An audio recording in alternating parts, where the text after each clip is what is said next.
Hello everyone, welcome to Tathastu ICS. My name is Pooja Sharma and I am your history and current affairs faculty here. Right. So today I am here again with another session which is actually going to revolve around your UPSC mains examination 2025.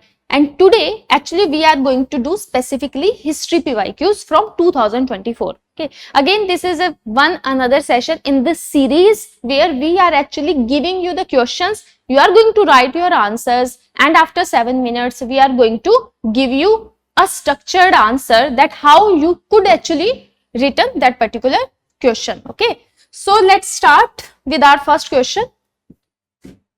I hope you all are ready. Okay, so you have your pen and paper with you, and the moment I will tell you this is the question, and I will give you the brief explanation also how you are going to approach with the question, and then you are going to write your answer, right? So this is the first question from our GS paper 1, and from the part Indian culture. Indian culture, actually there are three things: art, architecture and literature, and this question was in your 2024 paper. So let's understand what kind of question UPSC ask and how as an aspirant we are going to approach that question. So your first question, let's understand the question only. So the question is, underline the changes, right? So first we need to identify the keywords. So you can say that underline the changes. It means the question is asking about some kind of changes in the field of society. Society is another keyword. Economy, right? Third keyword. From Rig Vedic period to later Vedic period. We all know that Rig Vedic period is your early Vedic period. So what is the meaning of the question, right? So मैंने आपके पुराने session में जो first session हमने लिया था उसमें मैंने आपको बताया था कि कैसे हमें उसकी थीम डिसाइड करनी होती है कि क्वेश्चन की थीम क्या है. So first step in your answer writing is going to be understanding. Okay, understanding the question. तो क्वेश्चन को कैसे अंडरस्टैंड करना है, यहाँ पे पूछा क्या है. The point is that first of all आपको ये देखना है कि पूछ रहा है चेंजेस. ठीक है, तो मेन जो पॉइंट है ना जिस पे हमें आंसर लिखना है, that is the changes which happened between Rig Vedic society period to later Vedic period. ठीक है, तो सोसाइटी और economy, so in two terms, societal terms में बताना है चेंजेस और इकोनॉमिक टर्म में चेंजेस बताना है. तो अंडरस्टैंडिंग पार्ट पे क्या जाएगा, first of all UPSC is asking about the changes. First of all अच्छा चेंजेस पूछा है तो आपके माइंड में आना चाहिए कि अब आपको चेंज बताने हैं. अब हम हमारे मेन पार्ट में ये नहीं लिख सकते कि ऋग वैदिक पीरियड जो है उसमें क्या क्या उसके फीचर्स हैं. फिर हम ये नहीं लिखना है कि लेटर वैदिक पीरियड के फीचर्स कौन कौन से हैं. ठीक है, इस तरह से आंसर नहीं लिखना है. अगर ऐसा क्वेश्चन होता explain the society and economy in the Rig Vedic period and the later Vedic period, अगर ये क्वेश्चन होता तो हम जो है ऋग वैदिक सोसाइटी, ऋग वैदिक पीरियड के फीचर्स लिखते, फिर हम लेटर वैदिक पीरियड के फीचर लिखते. बट यूपीएससी ने पूछा क्या है, यूपीएससी ने पूछा है changes. So UPSC is specifically asking you about changes. That's why these keywords, understanding of these keywords are important. So changes in what term? Changes obviously between these two period. Okay, rig vedic period to later vedic period.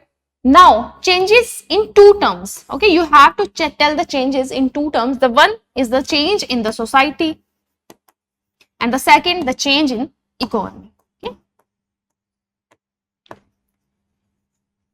so this is actually the basic understanding of the question, that what UPSC is asking you. UPSC is actually asking you about the changes. So how you are going to approach the question? How you are going to approach the question? First, you are going to write an introduction. In introduction, I have already told you in history you can have multiple kinds of introduction. The very basic one, you can write any thematic introduction. Thematic means you identify the key aspect of this question. What is the key aspect of this question actually? What is the key aspect of this question? Let me tell you that only. So key aspect of this question is the changes that happened between the Rig Vedic period to the later Vedic period. तो change is the key aspect. और उसमें भी क्योंकि हम एक complete line लिखनी होगी, हम सिर्फ ये तो नहीं बोल सकते there was a change in the economy and society, we have to tell them something, ठीक है। तो एक मेजर चेंज जो है उसको हम मेंशन कर सकते हैं, ठीक है। कौन सा सबसे मेजर चेंज है, थोड़ा सा भी दिमाग लगाएंगे तो हमें पता लगेगा कि जो सोसाइटी है वो पेस्टोरल सोसाइटी से कैसी सोसाइटी बन गई, अग्रेरियन सोसाइटी बन गई थी। So this is one point actually you can mention in your introduction. So this is the one way to write your introduction. Another way can be your historical. Yeah, you can write an historical where actually you can mention the time period. आप time period mention कर देना, ठीक है। अच्छा, ऋग्वैदिक और letter वैदिक का अलग अलग टाइम पीरियड मत मेंशन करना, एक ही मेंशन करना, उसमें फिर बताना in this period there were major developments in the history के, उन डेवलपमेंट में एक दो डेवलपमेंट को मेंशन कर देना, like discovery of iron, right, iron को यूज करना स्टार्ट कर दिया ह्यूमन ने, there was a change in the economy, agrarian change आ गया है, ठीक है, ओके, शिफ्ट हो गई हैं, ज्योग्राफिकल शिफ्टिंग हो गई है, ज्योग्राफिकल शिफ्टिंग हो गई है। So you can mention one or two features, one or two changes, and then you can write your historical introduction also. Obviously there can be analytical introduction. I am just giving you some some templates so that you can actually start your answer writing. In the main part, what are you going to write? Main part में हम changes ही लिखेंगे, हम पूरी story नहीं लिखेंगे कि ऋग्वैदिक period में क्या हो रहा था और लेटर वैदिक पीरियड में क्या हो रहा था। आपके भी जितने भी पॉइंट बनेंगे, एक तो पॉइंट दो लेवल पे बनेंगे, आपको सोसाइटल चेंजेस अलग से बनाना है, सोसाइटी में चेंजेस अलग से बताने हैं और इकोनॉमी में चेंजेस अलग से बताने हैं। So this is how you are going to make your answer multi-dimensional. You cannot put society and economy in the one heading. Okay, you don't put it because this is how your answer is going to look very unidimensional. Try to make your answer as multidimensional as it can be. Here, the first multidimensional dimensionality is already mentioned in the question because question is already asking you about the changes which happen in the society as well as in the economy. So we already have two main headings. And in these main heading, you need to identify what changes were there on the societal front and what changes were there on the economic front. ऐसे ऐसे करके at least 3 changes you are going to mention in each major heading. Then you are going to write your conclusion. Then you are going to write your conclusion. Conclusion लिखने का basic तरीका यही है, एक तो जितना भी आपने लिखा है उसको फर्स्ट जो लाइन होगी कंक्लूजन की, फर्स्ट लाइन में आप उसको समराइज कर देना, ठीक है, समरी कर देना उसकी। यहाँ पे बेसिक समरी यही होगी कि शिफ्ट हो गया है सोसाइटी और इकोनॉमी, एक 1 or 2 point which you are actually going to mention here, you can write those pointers here, और उसके बाद उसकी आप इंप्लीकेशन लिख देना। Second line can be your implication. Implication क्या होती है, स्पेशली हिस्ट्री में तो बहुत आसान है इंप्लीकेशन लगाना। हिस्ट्री में क्योंकि ऋग्वैदिक सोसाइटी के बाद भी कोई सोसाइटी आई होगी तो उसके ऊपर उसका क्या इंप्लीकेशन पड़ी, तो उसको हम as a second line of your conclusion हम उसको लिख सकते हैं। So now I have given you a rough idea how you can approach with your answer. Now I am giving you exactly 7 minutes. Why 7 minutes? Why? In examination there will be 20 questions and you will get only 3 hours to do those questions. So basically roughly for a 10 marker question like this which I have already asked you, for a 10 marker question you won't get more than 7 minutes, right? So 7 minutes I am going to give you right now. You write your answer and I will be back the moment you have your answer in your copy. Then I am going to give you what you have written and how you could actually approach this answer. Okay, so take your 7 minutes.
All right, I hope all of you have written your answer.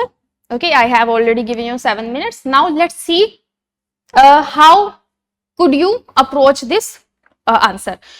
Basic approach मैंने आपको पहले ही बता दी थी, ठीक है, question आपको देने से पहले. Now we are going to understand what you could actually written in the answer. अब हम देखेंगे आप क्या ब्रेनस्टॉर्मिंग कर सकते थे, जो हम ब्रेनस्टॉर्मिंग यहाँ करेंगे कि उस ब्रेनस्टॉर्मिंग से आपका ब्रेनस्टॉर्मिंग जो है वो कितना मैच कर रहा था. अगर उसमें अगर थोड़ा सा भी आपको डिफरेंस अगर लगता है तो you can add those points, right. So let's understand that. First of all, it is asking underline the changes in the field of society and economy from the Rig Vedic period to the later Vedic period, and you have to answer it in 150 words. Obviously, there are going to be 3 parts. One is going to be your introduction, the second is going to be your means part, and the third is going to be your conclusion.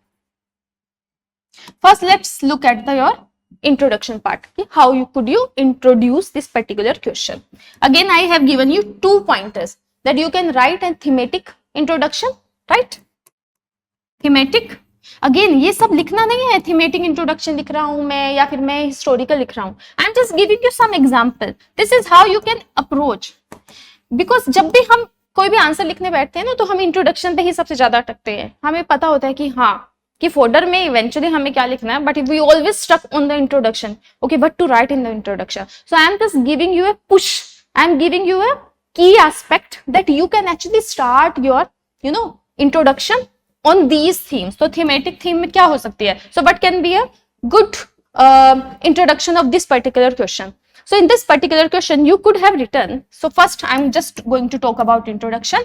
So you could have written that there was a shift, we can talk about the shift in society and economy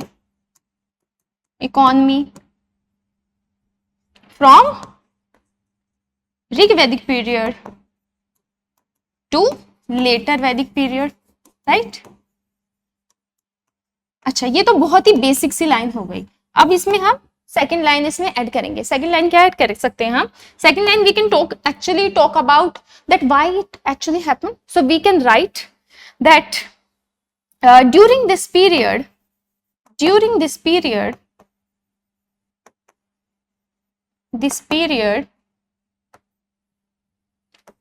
Vedic culture shifted from, let's say, northwest of India to eastern Ganga plain. Eastern, you can write eastern and more fertile Ganga plains, right? और उसका final implication क्या होता है? which led to the changes in economy and society of that time. Okay, so basically हमने introduction में क्या लिखा? पहले हमने बहुत बेसिक सी लाइन लिखी, फिर हमने उसका एक रीजन बता दिया व्हाई इट एक्चुअली हैपेंड. तो ये सबसे मेजर रीजन है कि ज्योग्राफिकली जो वैदिक सोसाइटी, जो वैदिक कल्चर है, वो नॉर्थ वेस्ट ऑफ इंडिया से शिफ्ट होके कहाँ चला जाता है? ईस्टर्न प्लेन में चल जाता है. और ईस्टर्न प्लेन में जाता है, उसको देखो बाकी चीजों को हम कंक्लूजन में भी यूज कर सकते हैं. अच्छा, इसके हिस्टोरिकल कंक्लूजन क्या बन सकता था? Let's talk about this historical conclusion, sorry introduction. Historical में you could have mentioned the time period first. So in the time period around 1500 BCE to 600 BCE, major changes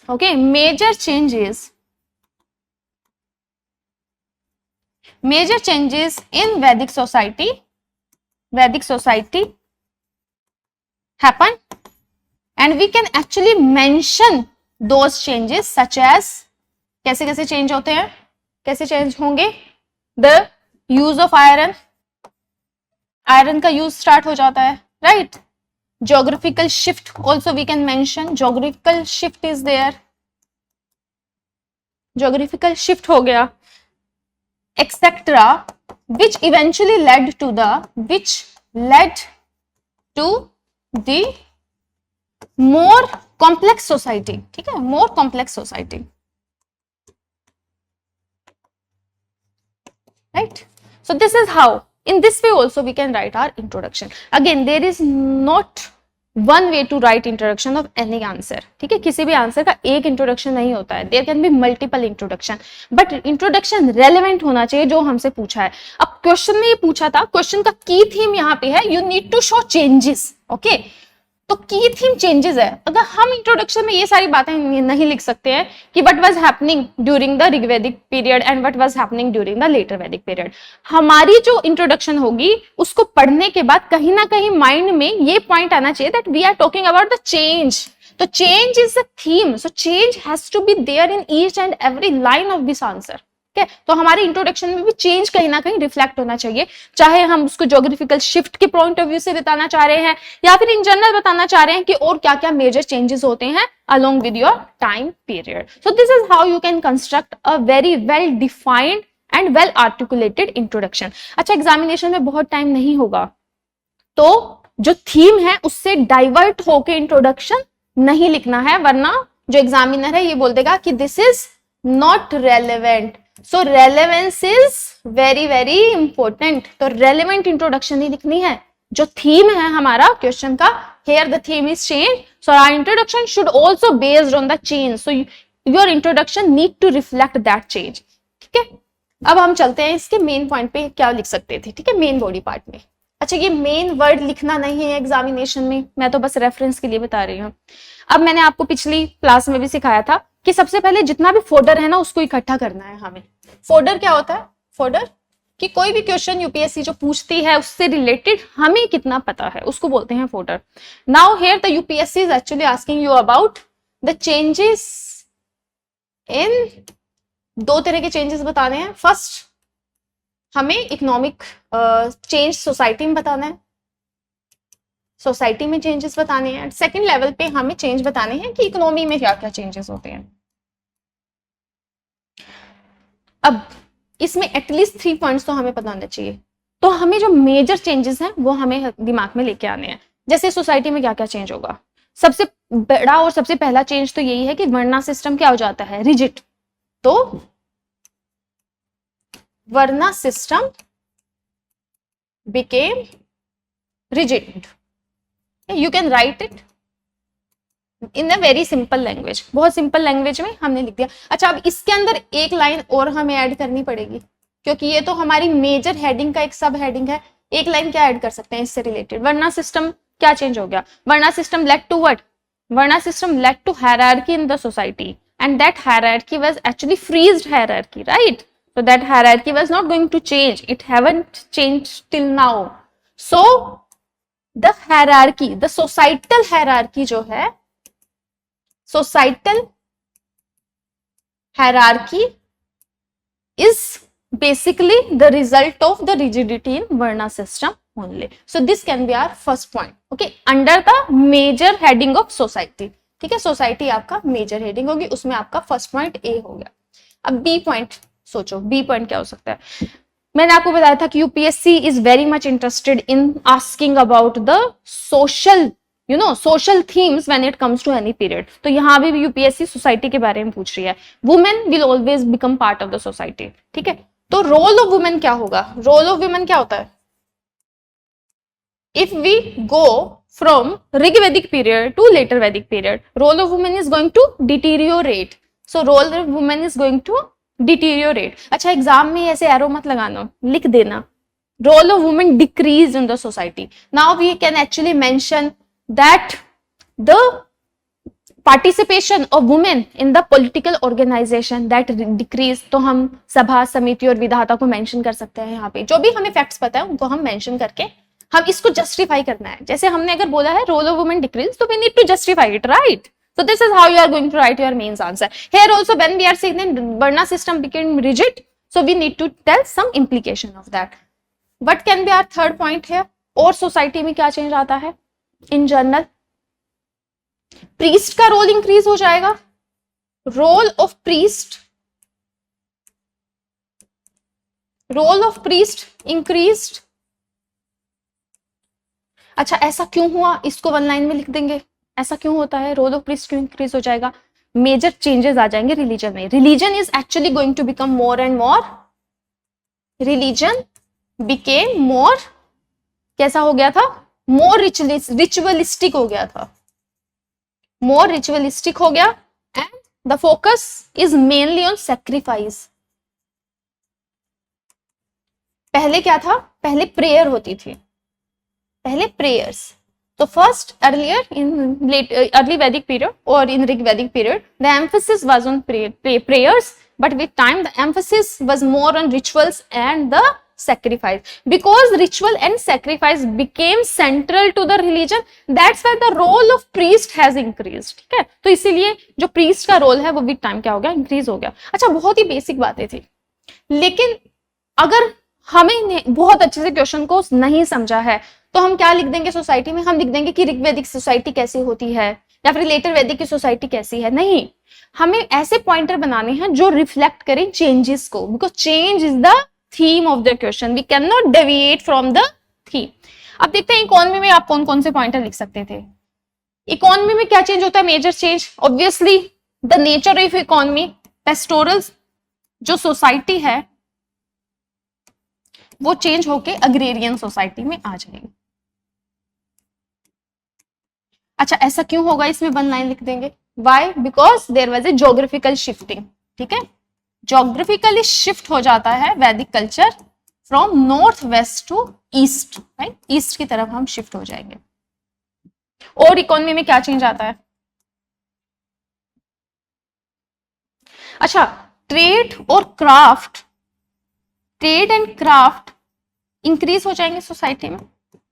ठीक है, धीरे धीरे इंक्रीज हो जाएंगे क्राफ्ट। अच्छा, ऐसा क्यों हो रहा है, ये इसी का इंप्लीकेशन है। अग्रेरियन सोसाइटी जब होगी तो it can lead to somewhat of surplus, वैसे कंप्लीट सरप्लस नहीं आता है, वो आपको महाजनपदा पीरियड मिलेंगे, which actually led to the actually initiation हो जाती है, initiation of craft and trade,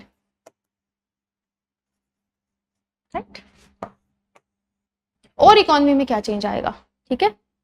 अच्छा, जो इकोनॉमिक प्रोस्पेरिटी है वो हायर वर्ना को ज्यादा मिलेगी, तो हायर वर्नास जो है they are becoming more prosperous, जबकि ऐसा ऋग्वैदिक पीरियड में नहीं था। ऋग्वैदिक सोसाइटी वाज मोर और less more egalitarian as compare to later Vedic society. So जैसे ही हमें ये पॉइंटर्स पता चल जाएंगे, we can actually write these pointers in neat and clean manner in our answer sheet also। ठीक है, so these roles you, अच्छा ऐसा नहीं सिर्फ यही 3 पॉइंट सोसाइटी में आ सकते थे, okay, there could be another pointers also, लेकिन याद रखना पॉइंटर्स जो है उनकी डायमेंशन अलग अलग होनी चाहिए। ऐसा नहीं है वरना सिस्टम को ही 3 बार में हमने अलग अलग तरीके से लिख दिया तो एग्जामिनर को पता चल जाएगा, नहीं उसको बस एक पॉइंट आता है, वरना system the person is just repeating, the student just repeating the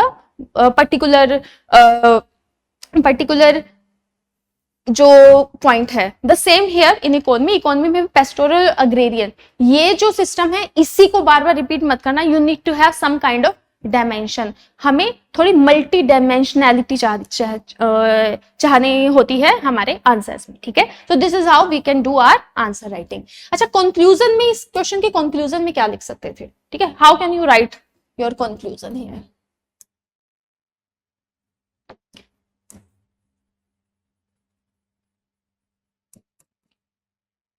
ठीक है, बहुत ही बेसिक सा कंक्लूजन लिख सकते हो। First line you can just summarise what you have written in your main body part. उसमें हमने क्या क्या पॉइंटर्स लिखे थे, उसमें से 2 to 3 पॉइंटर्स को उठा के और हम एक कंप्लीट लाइन बना लेंगे। For example, the changes in terms of society and economy because of अब हमारे जितने पॉइंटर्स हमने लिखे थे उन सबको लिख देंगे, बिकॉज ऑफ ज्योग्राफिकल शिफ्ट हो गया, ठीक है, change in the main occupation, ठीक है, मेन ऑक्यूपेशन, ठीक है, लेड टू अ अब सोसाइटी कैसे हो गई, led to a complex society. अब सोसाइटी और ज्यादा कॉम्प्लेक्स हो गई है, और क्या हो गई है सोसाइटी, हायरार्किकल हो गई है society, we can write that also, society became more hierarchical, right. ठीक, और हम भी लिख सकते हैं एज कंपेयर टू कॉम्प्लेक्स का उल्टा क्या होगा, simple and egalitarian society. We can actually write here, we can write pastoral, agrarian also. That complex, hierarchical and agrarian society compared to the simple egalitarian and pastoral society of early Vedic period. अच्छा, ये तो first line होगी.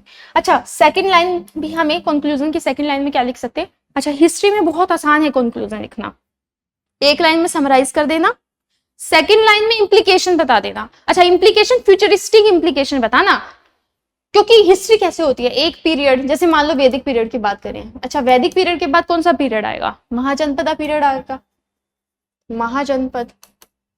अच्छा, वैदिक period में कुछ तो ऐसा हुआ होगा जिसका इंपैक्ट महाजनपद पीरियड में गया है, और वी कैन से दैट जो क्वेश्चन में पूछा ही है कि जो ये चेंजेस हैं जो सोसाइटल और इकोनॉमिक टर्म्स में हैं, these changes only led to this period. और इस पीरियड की खास बातें क्या हैं, इस पीरियड में तो kingship is something that is central, kingship central है. अच्छा, अर्बनाइजेशन सेंट्रल है, right. So this is how you can imagine in your mind, then you can say okay now these changes, ये जो changes है, they finally led to what? They finally led to the societies, later societies were centered around kingships and urbanization, right? Urbanization. So this part of your conclusion is something that is futuristic. It means हमने past जो पूछा था उसको link कर दिया आगे के साथ. मान लो सेम क्वेश्चन होता महाजनपदा पीरियड का, यही क्वेश्चन है कि how in Mahajanapada period the society and economy change. मान लो ये क्वेश्चन होता, उसको फिर हम आगे जो मौर्यन एम्पायर है, मौर्यन एम्पायर में फिर इसका क्या इम्प्लीकेशन होगा, उसमें लिख सकते थे. मौर्यन का आगे गुप्ताज में कर सकते हैं, गुप्ताज का आगे चाहे हम अर्ली मिडिवल हिस्ट्री भी उसका क्या रोल हो, उसका क्या इम्प्लीकेशन होता है उसको लिख सकते हैं. तो हिस्ट्री में तो कंक्लूजन लिखना बहुत आसान है, बहुत ही आसान सा आपको ट्रिक बता रही हूँ. पहले हम उसको समराइज कर देंगे और बाद में हम उसको एक इम्प्लीकेशन लिख देंगे. जो भी क्वेश्चन पूछा था उसका फ्यूचर में क्या मतलब, फ्यूचर का मतलब है उस पॉइंट के पॉइंट ऑफ व्यू से क्या फ्यूचर रहेगा. तो वैदिक पीरियड में फ्यूचर क्या है, महाजनपदा, तो उसका फर्दर इम्प्लीकेशन क्या होता है. सो this is how you can right your answer. Okay, I hope you understood what you could write in this answer. अच्छा, अगर आपने मल्टी डायमेंशनल आप थे, आपने सोसाइटी और इकोनॉमी के पॉइंटर्स को अलग अलग लिखा है, उसमें एटलीस्ट 2 to 3 पॉइंटर्स लिखे हैं, हर सब हेडिंग्स बहुत अच्छे से बनाई हैं, प्रॉपर इंट्रोडक्शन लिखा है जो कि रेलेवेंट है, थीम से हटके नहीं है. सेम अगर कंक्लूजन भी ऐसा दिख रहा है कि नहीं हमने समराइज कर दिया है, इंप्लीकेशन अगर नहीं भी लिखी तो भी कोई बहुत बड़ी बात नहीं है, तो it means your answer is a good answer. लेकिन इनमें से कोई भी चीज, कोई भी पॉइंट अगर आपने मिस किया है तो अपने मार्क्स थोड़े से कम करके नेगेटिव कर लेना. Maximum marks in 10 marker you can get 6 तब होंगे जब बहुत ही एक्सीलेंट आंसर होगा, ठीक है. उससे कम 5 हो गए, 4 हो गए. अगर आपका बहुत ही एवरेज सा आंसर है तो you can give yourself 2 to 3 marks, right. Let's come to our next question. Next question is also from your 2024 UPSC CSC mains examination GS paper 1. So let's look at the question first and let's understand the question. Then I will give you 7 minutes to write that question.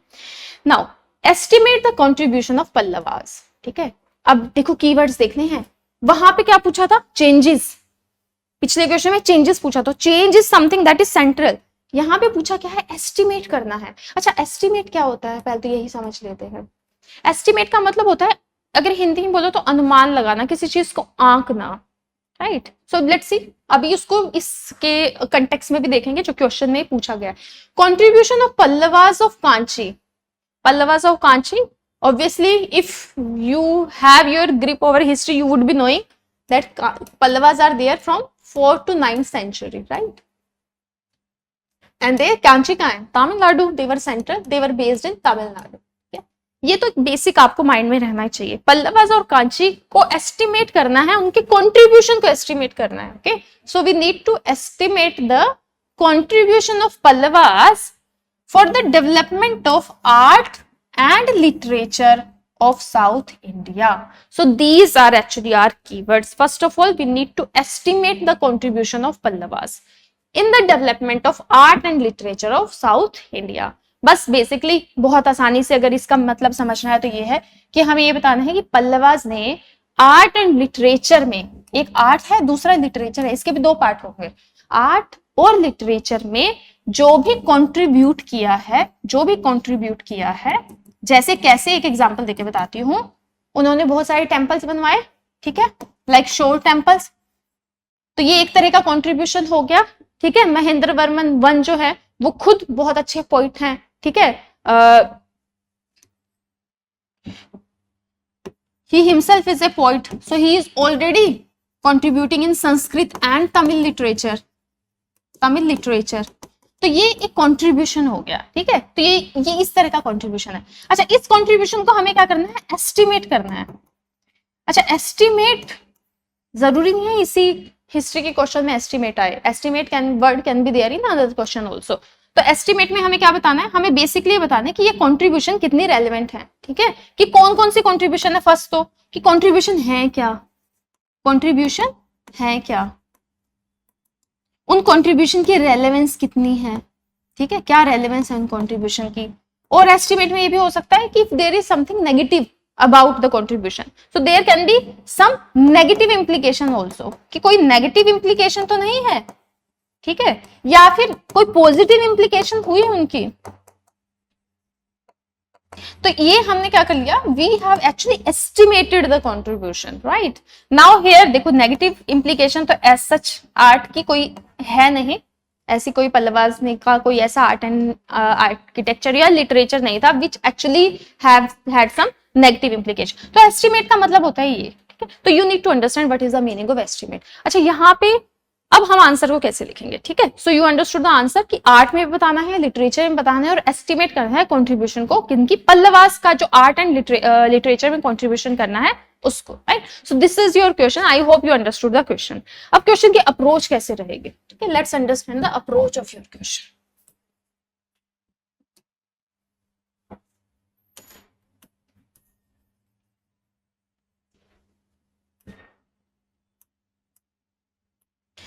Obviously सबसे पहले हमें क्या लिखना है, we need to start with our introduction. Introduction word is not going to be mention, you are just going to write the introduction, right. So introduction में basic introduction, दो तरह की इंट्रोडक्शन याद रखना, थीमेटिक एंड हिस्टोरिकल। हिस्टोरिकल तो बहुत ही आसान है। हिस्टोरिकल में हम क्या बताएंगे, हिस्टोरिकल में हम टाइम पीरियड मेंशन कर सकते हैं। हिस्ट्री में तो बहुत आसान है, इंट्रोडक्शन एंड कंक्लूजन बोथ, हम टाइम पीरियड मेंशन कर सकते हैं। अच्छा, अगर हमें टाइम पीरियड नहीं है याद, लेकिन हमें ये पता है कि नहीं आर्ट एंड कल्चर में कंट्रीब्यूशन क्या है पल्लवास की, मान लो हमें टाइम पीरियड नहीं याद, तो मत लिखना उस टाइम पीरियड को, ठीक है। You need not to write, we will write a very basic introduction, just introduction just need to be very very relevant. Historical में टाइम पीरियड के साथ we can add one line which is actually going to reflect this, ठीक है, कि क्या contribution है। अच्छा, contribution में याद रखना, if you know the history, you know that Pallavas are kind of someone who introduced this, you know, temple architecture in South India। तो South India में जो pioneer हैं आर्ट और आर्किटेक्चर के, Pallavas are the pioneers। तो हम we can actually use this word कि Pallavas are the one which who are pioneer in art and culture, okay, we can start with it, right। और अगर हमें thematic लिखना है, थोड़ा थीम बताना है कि थीम में क्या लिख सकते हैं, तो we can actually mention कि अगर if you know the answer, ठीक है, वो ही बहुत अच्छा थीमेटिक लिख पाएगा।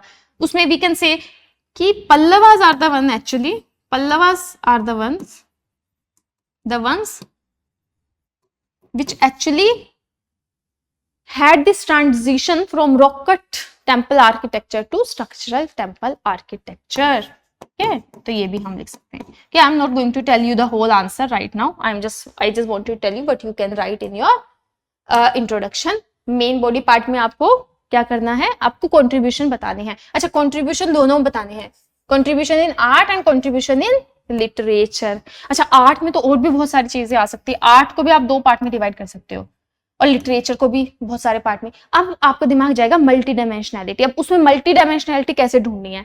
अच्छा, जो student multi dimensional point of view से नहीं सोचेगा, वो आर्ट एंड लिटरेचर को एक ही पार्ट बना के सिंपल पैराग्राफ में आंसर लिख देगा।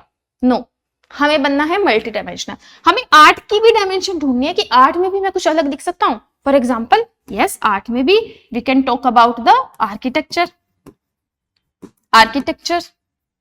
And we can talk about the sculpture, अगर हमें एग्जाम्पल याद है तो। अच्छा, स्कल्पचर पल्लवास के पीरियड के एग्जाम्पल नहीं पता तो मत लिखना, ठीक है, अगर पता है तो लिख देना।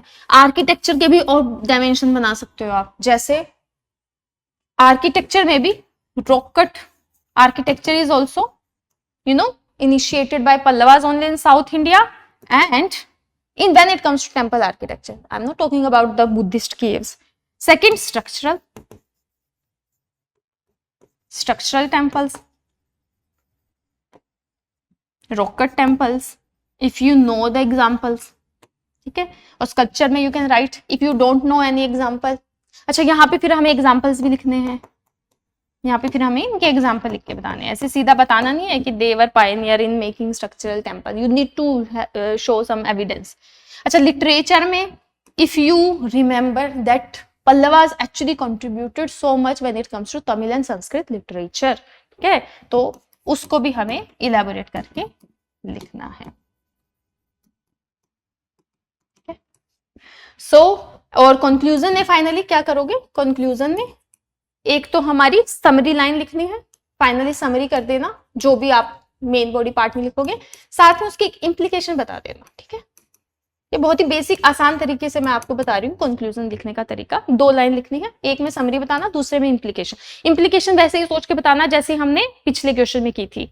वी वर टॉकिंग अबाउट वैदिक period, but I have given you implication in the letter period कि महाजनपदा पीरियड का जो society or economy, how it was influenced by the changes which actually happened between the Rigvedic period to later Vedic period. The same implication you can have here also. So I am right now giving you 7 minutes. You write your answer in 7 minutes. I will be back in next 7 minutes. Okay.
All right, everyone, we are back now. I hope you have written your answer. मुझे लग रहा है कि पिछले answer से अच्छा answer दिखा होगा, because now you have more clarity. Now let's see how we could approach this particular question, right?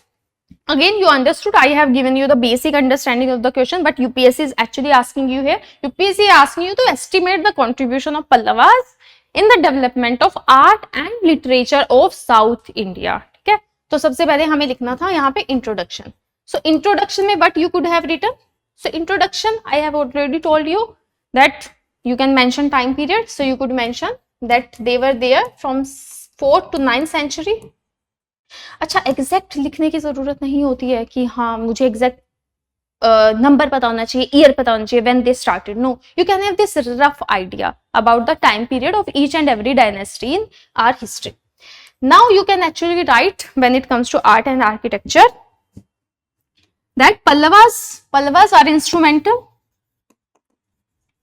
Pallavas are instrumental, or you can use word pioneer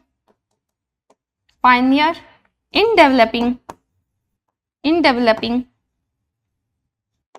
art and architecture of, or art and culture लिख सकते हो सीधा, culture of South India, right? South India, right? We can give one or more example. ठीक है, एक या दो example लिख सकते हो, जैसे हम we can mention shore temples, right? Shore temple mention कर दो. We can mention Pancharatha also, and we can also write one additional line. It actually gave inspiration to the later kings of South India or later dynasties of South India. Okay, and we can say that this is how the architecture, the temple architecture of South India is actually going to start. So Pallavas were the one who actually gave the direction to the later rulers also. So we can write that also in your introduction. Okay, main part में हमें क्या लिखना है? So main part consisted of two parts. I have already told you. One was the art and the second was the literature. ठीक है, art में भी we could actually mention, first we could mention architecture. अच्छा, उसमें अब exactly architecture word मत लिखना. You can directly mention their contribution, how they contributed. First of all, they contributed when it comes to rock cut architecture. Rock cut architecture में क्या contribution है? We can mention rock cut में कौन सा example यहाँ पे लिख सकते हैं? हम पंचरथ लिख सकते हैं. Where are Pancha Ratha?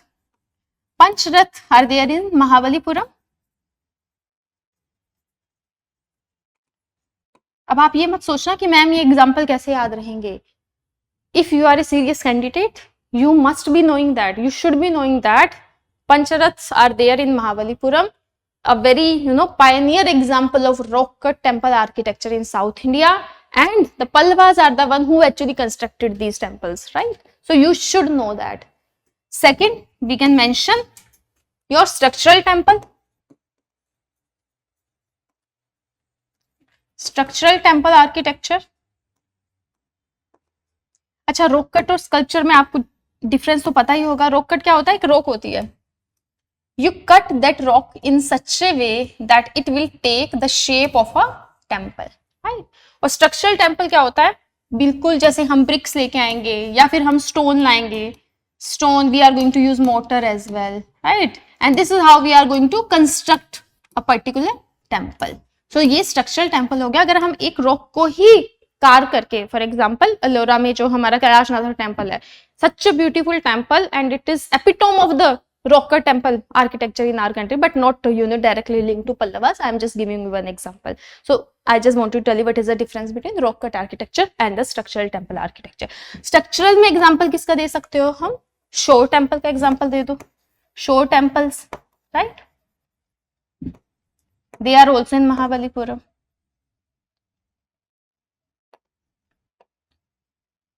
And we can actually add one line also. एक line भी add कर सकते हैं. If you have this understanding that Pallavas are the one within their time period only, they had this transition.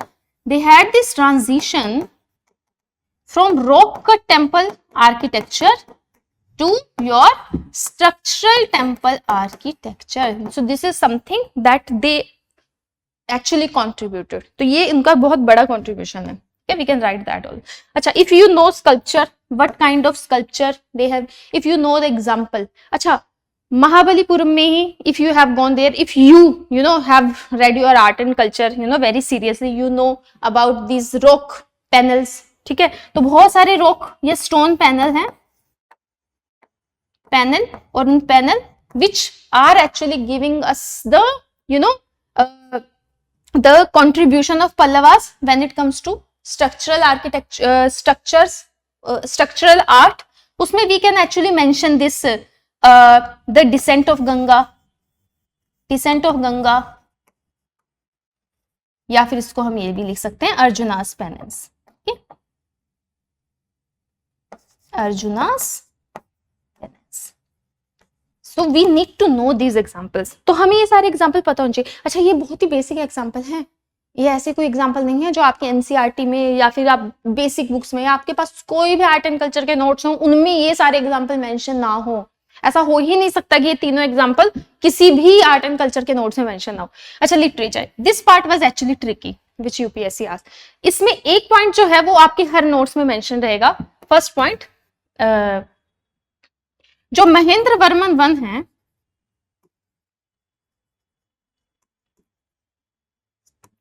he himself was actually poet. वो खुद poet है and everyone knows about his famous book मत्तविलास प्रहसन. Mattavilasa Prahasan. So we can mention it that he as a king also contributed in the literature. Second, if you know that the major poets such as Bharavi and Dandi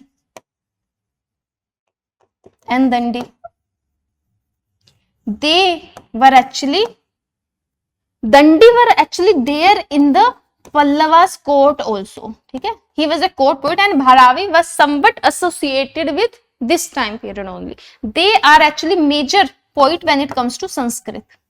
So Sanskrit, contribution in Sanskrit is also there. Contribution in Tamil literature is also there, right? We know that this time period, okay, 9th century. This is the time period when it is actually the start of this Bhakti movement. Start of Bhakti movement in South India. Movement in south India. North में तो बहुत late आती है, बस south India में बहुत जल्दी जो स्टार्ट होता है भक्ति मूवमेंट का, साउथ इंडिया स्टार्ट होता है. From south actually it is going to reach to. So जो अलवर्स और नायनर्स हैं, the Alvars and Nayanars, they are actually composing their poem in Tamil only, Tamil. और वी कैन से दैट उस टाइम पे तो वर्नाकुलर लैंग्वेज हो गई. Sanskrit was something which is you know a language, a common language. It was not a very, obviously it was vernacular language, but it was not a very common language. Tamil was the common language which was being understood by everyone in Tamil Nadu, in that particular area, in the Pallavas area. So there was a contribution. So whatever poem they have written, it was in Tamil and in the period of Pallavas only. So there was a contribution in Tamil literature also. There was a contribution in Sanskrit literature also. And one of the king of the Pallavas, he himself is poet. He has also written one particular book.